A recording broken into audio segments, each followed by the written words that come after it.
একজন রাস্তায় ভালাই লাইতেছে।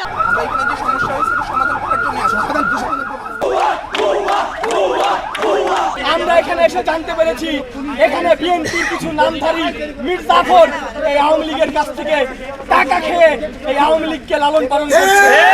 যদি আমাদের মাত্র স্যার আপনাদের প্রশাসনের লোকের উপরে যখন হামলা বাজে ভাষায় অবদ্ধ ভাষায় কথাবার্তা বলে, অশ্লীল ইঙ্গিত করে। এর প্রতিবাদে আমি হচ্ছে এলাকার যে আমার বাবা মা কোনো রাজনৈতিক দলের সাথে যুক্ত না, কোনো রাজনৈতিক দলে করে না, তার পরিপ্রেক্ষিতে আমি একজন স্টুডেন্ট। আমি এলাকার যে মাতব্বর তাদের সাথে কথা বলছি যে তারা বলছে আজকে 10টার সময় সমাধান করে দিবে, দুই পক্ষের সাথে কথা বলবে। এই কথার সুবাদে আমি হচ্ছে 11টার দিকে তারামুল্লাহ বিএনপির যে ক্যান্ডিডেট টাঙ্গিল দিনের চেয়ারম্যান ক্যান্ডিডেট ওনারে ফোন দিছি। ফোন দেওয়ার পর বলতেছে যে 11টা বাজে, আপনি এখন আসেন নাই, কখন আসবেন? বলে আসতেছি। আমি তখন উনি আসে নাই, ওনার বাড়ি একটু 2-3 মিনিটে আসা যায়। তো 11টা 34 বাজে, তখনও আসে নাই। আমি হচ্ছে তখন আমার বোনকে নিয়ে ইউনো স্যারের কাছে গেছি। স্যারের কাছে যাওয়ার পর স্যার হচ্ছে বলছে থানায় যাও, থানায় গিয়ে কমপ্লেন করো, আমি বলে দিব। তারপর প্রশাসন ব্যবস্থা নেই, প্রশাসনের সাথে আমরা আসছি। পুলিশে কমপ্লেন করার পর প্রশাসনকে সাথে নিয়ে আসছি। আসার পর সামাজিক পক্ষের কথা যে তারা মীমাংসা করে দেবে। তারপর হচ্ছে রবিবারে আমাদের এই কথার ভিত্তিতে রবিবারে আমাদের এটা মিটাই দেওয়ার কথা। তো আমার হচ্ছে স্যার বলছে আমি রাজি কিনা রবিবারে এই মীমাংসা করার জন্য। আমি গেছি যে স্যার আমরা রাজি, আপনি রবিবারে বসে আমাদের মীমাংসা করে দিয়ে। আসার সময় সাগর কাজী অবৈধ ভাষায় কথা বলতেছিল, তখন পুলিশের 2জন কর্মকর্তা উপস্থিত ছিলেন। আমি বলছি যে আপনি কারে বলতেছেন? উনি তেরে এসে বলতেছে তোরে বলছে, বলে আমার চুল ধরছে, ওইটা টানতে টানতে রাস্তার মাঝখানে নিয়ে আসছে। আনার পর তখন দেখি তার বাবা আমার বোনকে ধরে মারতেছে। আমার বোনকে খাওয়াইতে গেলে তার বাবা আমার লাঠি দিয়ে রাস্তায় ফালাই দিয়ে মারছে। আসে আমাদের বাড়িতে লাঠি ছোটা নিয়ে আমার বাবারে মারতে গেছে। মারতে যাওয়ার পর কিছুক্ষণ আগে আমার বাড়ি ভাঙচুর করছে আমার সামনে।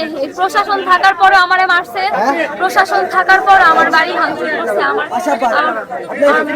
ভাই বোনেরা আমি কাজী রিয়াজুল ইসলাম, আহ্বায়ক ফরিদপুর জেলা বৈষম্যবিরোধী ছাত্র আন্দোলন। আমি সন্ধ্যার দিকে জানতে পারি আমাদের বৈষম্যবিরোধী ছাত্র আন্দোলনের সংগঠক বৈশাখী ইসলাম বর্ষা তার ছোট বোনের উপরে কিছু এখানে স্থানীয় বগাটা ছেলেপেলে কুনজর দেয় এবং ইপ্রিজিং করে। সেটার প্রেক্ষিতে বৈশাখী ইসলাম বর্ষা অভিযোগ দিলে পরে সে অভিযোগের প্রেক্ষিতে এখানে একটা সালিশ হওয়ার কথা ছিল। সেই সালিশের উপরে আইসা এখানে সন্ত্রাসী কিছু ব্যক্তিবর্গ তারা পুলিশ সেকেন্ড অফিসারের সামনেই বৈশাখী ইসলাম বর্ষার গায়ে হাত তুলে, তার চুল ধরে টান দিয়ে রাস্তা ফেলাই দেয়, গায়ে হাত তুলে, তার ছোট বোনের গায়ে হাত তুলে, তার বাবা গায়ে হাত তুলে। এর প্রেক্ষিতে বৈশাখী ইসলাম বর্ষা ইনস্ট্যান্ট একটা ফেসবুকে পোস্ট করে। আমরা পোস্ট থেকে জানতে পারি, তার সাথে যোগাযোগ করি, তার সাথে যোগাযোগ আমরা ফরিদপুর জেলা থেকে এবং আশেপাশে থেকে যারা ইনস্ট্যান্ট আসতে পারে তারা দ্রুত পর্যায়ে চলে আসি। এসে দেখতে পারি এখানে যারা পুলিশ প্রশাসন আসছিল, স্থানীয় সন্ত্রাসীরা তাদের উপর হামলা করছে। একজন বয়স্ক পুলিশ তার দেখলাম মাথায় এখানে রক্তাক্ত অবস্থা এবং পায়ে হাঁটতে পারতেছে না, এই অবস্থা তারা রাখছে, গাড়ির চাবিটা বন্ধ নিয়ে গেছে। এই সন্ত্রাসীরা আওয়ামী লীগ এজেন্ডা আগেও বাস্তবায়ন করতো, এখনো বিভিন্নভাবে চেষ্টা করতেছে সমাজে বিশৃঙ্খলা সৃষ্টির জন্য। আমরা এই তথ্যের উপর ভিত্তি করে পুলিশের গায়ে কেন হামলা করলো এবং আমাদের বোনের পরে কেন হামলা করলো, এর প্রেক্ষিতে এখানে যখন আসি আমাদের পরে হামলার চেষ্টা করা হয় এবং পুলিশ যাদের আসামি হিসেবে গ্রেপ্তার করে তাদের সিনাই নিয়ে যাওয়ার মানে পুরো সিনাই নিতে যায় এবং গাড়ির চাবিটা বন্ধ নিয়ে যায় এবং সিনাই যাওয়া অবস্থায় গাড়ির ড্রাইভারে মারে এবং এখানে আশপাশে যে লাঠি ছিল এই লাঠি দিয়ে পুলিশের গায়ে হামলা করে, আমাদের উপর হামলা করে। যারা আওয়ামী লীগের দোসর হিসেবে এখনো আওয়ামী লীগের এজেন্ডা বাস্তবায়ন করতে চায় তারা তার বাসায় আক্রমণ করে, তাদের গায়ে হাত তোলে।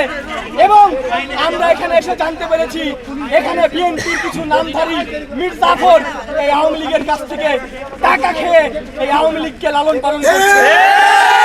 যারা এই আওয়ামী লীগের কাছ থেকে টাকা খেয়ে আওয়ামী লীগকে লালন পালন করে তারা বিএনপি নয়, আমি মনে করি আওয়ামী লীগের এজেন্ট হিসেবে।